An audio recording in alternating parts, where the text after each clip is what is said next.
इसमें क्या दे रखा है, a particle of mass m बराबर 5 is moving with a uniform speed v बराबर 3√3 in the X O Y plane along the line y बराबर x plus 4 the magnitude of the angular momentum of the particle about the origin is।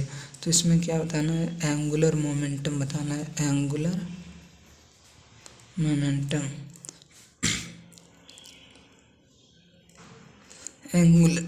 Angular means कोणीय संवेग। कोणीय संवेग कैसे होता है, कोणीय संवेग को किससे प्रदर्शित करते हैं, जे से। वैसे कर दो तो कोणीय संवेग का सूत्र क्या होता है, हम क्या करेंगे, एम बी में जो लंबवत दूरी होगी आर, एम बी संवेग होता है और दूरी जो लंबवत दूरी होगी उस मतलब कि ऑरिजिन से उस लाइन की, उसकी आर कहेंगे। लंबवत दूरी यानी कम से कम दूरी।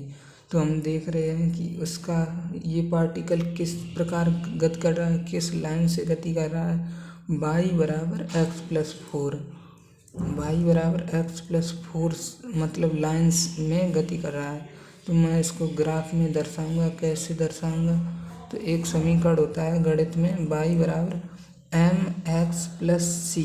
एम क्या होती है, इसकी जो प्रवणता है, स्लोप है, एम बराबर स्लोप होती है और सी होती है बाई अक्ष पर कहाँ पर काट रहा है, बाई अक्ष पर, इंटरसेप्ट ऑन बाई अक्ष पर, इंटरसेप्ट।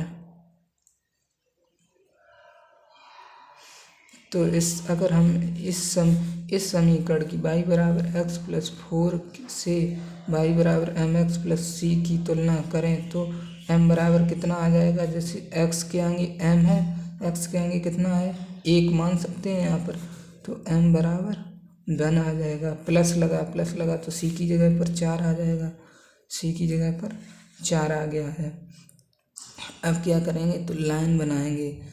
तो M1 है, 1 का मतलब ये जो लाइन है C बराबर 4 है, C 4 मतलब बाई अक्ष ये है, प्लस में है, तो ये लाइन कहीं यहाँ से होकर जाएगी 4 से, तो M1 है।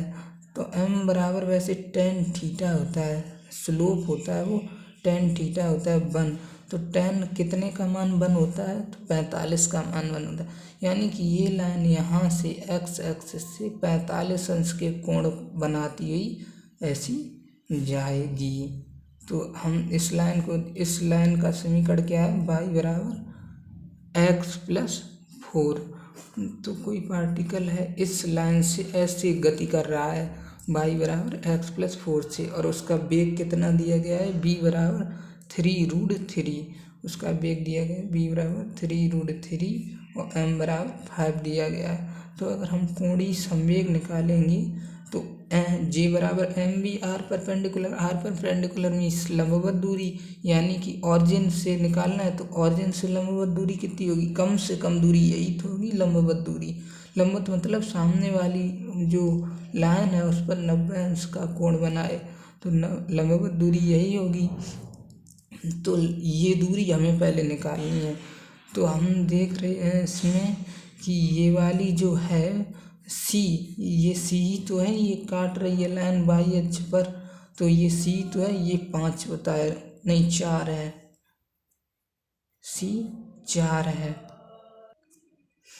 हमें पता है स्लोप वही होता है कि जो एक्स एक्सिस से वो लाइन कितना कोण बना रही है। तो मैंने देखा कि स्लोप 45 अंश है, तो ये कितना हो गया, 45 अंश, ठीक है। तो हम ये दूरी निकाल लेंगे। तो ये दूरी कैसे निकालेंगे, अगर ये कोण 45 है तो ये वाला भी 45 होगा, ये 45 है तो ये पूरा 90 है तो ये 45 होगा। तो ये अगर हम इस त्रिभुज को देखें अलग बनाकर तो ये कर्ण होगा जाके 4 और ये कोण 45 अंश दिया गया है। तो ये वाली भुजा अगर हम निकाल रहे हैं तो इस त्रिभुज के लिए ये वाली भुजा लंब होगी परपेंडिकुलर। तो परपेंडिकुलर कैसे, ऐसा कोई सूत्र हो कि जिसमें कर्ण आए और लंब आए तो साइन का सूत्र लगा देते हैं। तो साइन थीटा बराबर होता है लंब बटे कर्ण यानी परपेंडिकुलर बटे हाइपोटेनियस। तो लंब हमें निकालना x/4, थीटा की जगह 45 दिया गया है, साइन 45 बराबर x/4। तो x बराबर 4 गुणा साइन 45 होगा और साइन 45 का मान हम रखे दे रहे हैं 1/√2। तो इसका मान हो जाएगा 4/√2। अब हमने ये क्या निकाल ली, ये वाली दूरी निकाल ली, ये वाली यही तो r परपेंडिकुलर है। तो हमारा r परपेंडिकुलर क्या आया 4/√2 आया ना। अब हम इस सूत्र में कोणीय संवेग निकालना था हमें, m और b तो पहले से ही पता था, r परपेंडिकुलर नहीं पता था, वो हमने निकाल लिया। तो r परपेंडिकुलर का मान इसमें रख देंगे। तो कोणीय संवेग क्या हो जाएगा, कोणीय संवेग का सूत्र क्या है, कोणीय संवेग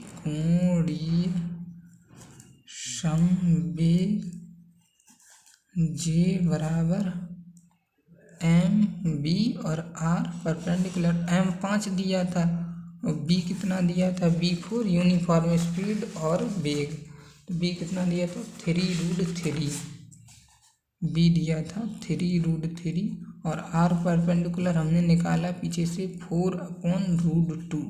तो क्या हो गया 5×3 = 60,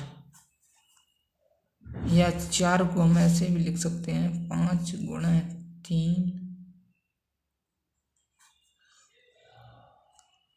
3√3। जैसे 2 है, 2 को हम ऐसे लिख सकते हैं ना √2 × √2। क्यों लिख सकते हैं ना, क्योंकि √2 की घात यहाँ पर 1 है, यहाँ पर √2 की घात 1 है। तो अगर हम गुणा करेंगे तो √2 की गुणा में घातें जुड़ती हैं, स्क्वायर हो जाएगा, स्क्वायर से ये कट जाएगा। तो हम किसी 2 को √2 × √2 लिख सकते हैं। 4 हो तो 4 को √4 × √4 लिख सकते हैं। तो 4 को हम ऐसे नहीं लिख सकते, यहाँ पर जो 4 है इसको हम ऐसे लिख सकते हैं 4 2 × 2 लिख सकते हैं। 1 2 को ऐसे ही लिखे रहने देते हैं, 1 2 को हम ऐसे नहीं लिख देंगे √2 × √2, तो ऐसे लिख दिया। तो हम 4 की जगह पर 2 × √2 × √2 लिख सकते हैं। तो 2 × √2 × √2, 4 की जगह पर लिख दिया, बटे में √2 था तो √2 से √2 चला गया। तो हमारा क्या आंसर आया 5×3 = 30 और रूट का रूट में गुणा 30√6।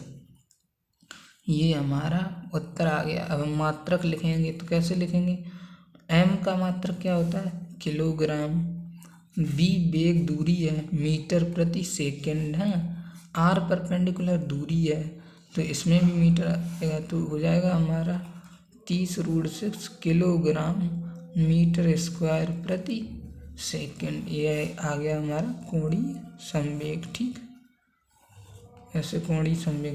पहले लाइन, मतलब कि इसमें क्या है कि लाइन देखते हैं। ये कह रहा है कि एक पार्टिकल जो इतना है इस स्पीड से XY प्लेन में, मतलब XY प्लेन में जा रहा है, ये लाइन से जा रहा है, y बराबर x+4 इस लाइन पर पार्टिकल जा रहा है। तो हम पहले लाइन देखेंगे कैसे बनाई जाएगी। तो ये y बराबर mx+c से लाइन देख लेंगे और फिर हम ये कह रहा है कि ऑरिजिन के सापेक्ष इसका कोणीय संवेग क्या होगा। तो ऑरिजिन के सापेक्ष का ना, तो ऑरिजिन से ही हम इस लाइन तक की कम से कम दूरी निकालेंगे। तो कम से कम दूरी कोई कब होती है, जब हम सामने वाली रेखा पर लंब डाल दें। ठीक, ऐसे करके निकाल लेंगे और हमारा रहेगा।